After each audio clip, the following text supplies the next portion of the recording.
আসসালামু আলাইকুম। এইচএসসি শিক্ষার্থীরা, কেমন আছো তোমরা? তোমরা অনেকেই ভাবছো এইচএসসি প্রিপারেশন কিভাবে নিবা। তো তোমাদের জন্য আমি চলে এলাম এইচএসসি প্রিপারেশন শুরুর পূর্বে যা যা জানা দরকার সেগুলো নিয়ে।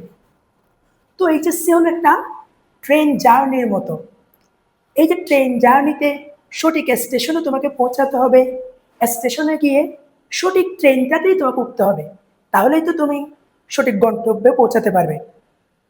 তুমি চট্টগ্রামে আসতে চাচ্ছ, তুমি যদি ঢাকার ট্রেনে উঠে যাও, রুট ম্যাপ ভালোভাবে না বুঝো, তাহলে কিন্তু তুমি তোমার গন্তব্যে পৌঁছাতে পারবে না। তো চলো আমরা জেনে নিই। এইচএসসিতে আমাদের তিনটা বিষয়ে সবচেয়ে বেশি গুরুত্ব দিতে হবে। প্রথমটা হলো সময় এবং সিলেবাস। তোমরা যারা এসএসসিতে পড়ে আসছো, তোমরা এসএসসিতে প্রায় 2 বছরেরও অধিক সময় পেয়েছিলাম, কিন্তু এইচএসসির ক্ষেত্রে তোমরা মোটামুটি 18 মাস টাইম পাবা। এই যে কলেজ ভর্তির প্রক্রিয়া শুরু, এরপর কলেজে ভর্তি হওয়া, চোখের পলকেই দেখবে তোমার অর্ধবার্ষিক পরীক্ষা চলে আসছে। এরপর first year final, second year তো পরীক্ষার উপর পরীক্ষা, দেখবে চোখের পলকেই 18 মাস শেষ।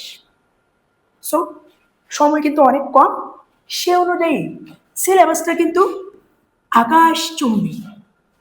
কারণ আমাদের এসএসসির ক্ষেত্রে আমরা পড়েছি শর্ট সিলেবাস, কিন্তু এইচএসসিতে হলো প্রতিটা সাবজেক্টের 2টা পত্র, তাও প্রতিটা চ্যাপ্টার অনেক বেশি কনসেপচুয়াল, অনেক বেশি তথ্যবহুল, এবং এসএসসির তুলনায় এইচএসসির প্রশ্ন প্যাটার্ন বলো, ইচ এন্ড এভরিথিং অনেক বেশি কঠিন। সেই হিসাবে সময়ের অনুপাতে সিলেবাস কিন্তু অনেক বিশাল। সো তোমাকে সঠিক গাইডলাইন্স অনুযায়ী আগাইতে হবে। দ্বিতীয় যে বিষয়ে আমরা কথা বলবো সেটা হলো বেসিক ক্লিয়ার না করে অ্যাডমিশনে মারা। অর্থাৎ বর্তমানে একটা ট্রেন্ড দেখা যাচ্ছে যে পরীক্ষার আগে ওয়ান শট ক্লাস, শর্টকাট অনুযায়ী কোনো মতো পরীক্ষাটা পার করে আসা। তোমরা এসএসসিতে যা করছো করছো, কিন্তু এইচএসসিতে যে লেভেলের প্রশ্ন প্যাটার্ন হয় এবং ফুল সিলেবাসে, এটা কিন্তু কখনোই একটা উচিত কাজ হবে না।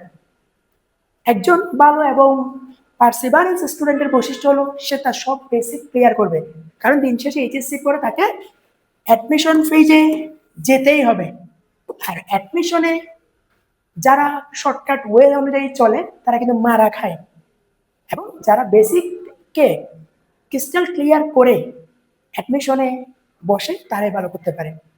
3 নম্বরে বই চয়েস এবং পড়ার পদ্ধতি। তো বই এইচএসসিতে তোমরা দেখবা প্রত্যেকটা সাবজেক্টেরই ভিন্ন ভিন্ন রাইটার আছে। তো আমরা কোন বই পড়বো? কোনো বইয়ের মধ্যে তত্ত্বগুলো ভালোভাবে লেখা আছে, কোনো বইয়ে প্র্যাকটিসগুলো অনেক ভালোভাবে আছে, কোনো বইয়ে খুব সহজে বোঝা যায়। এত এত বইয়ের মাঝে আমরা কোন বইটা পড়বো? তোমাদের জন্য ভিডিওর ডেসক্রিপশন লিঙ্কে আমরা কোন কোন বই পড়বো সেটা কিন্তু দেওয়া আছে, অবশ্যই চেক করে নিবা। এবং বইটা কিভাবে পড়বো, অবশ্যই প্রত্যেকটা বই শুরু থেকে শেষ পর্যন্ত বুঝে টিচারের মাধ্যমে অথবা কোচিং এর মাধ্যমে অথবা নিজে নিজে যেভাবে হোক প্রত্যেকটা কনসেপ্ট ভালোভাবে বুঝে প্র্যাকটিস করে বারবার রিভাইজ করে আমাদের আগাইতে হবে। সো আশা করি এই 3টা পদ্ধতি ফলো করলে তোমার এইচএসসি জার্নিটা অনেক বেশি সুন্দর হবে। আসসালামু আলাইকুম।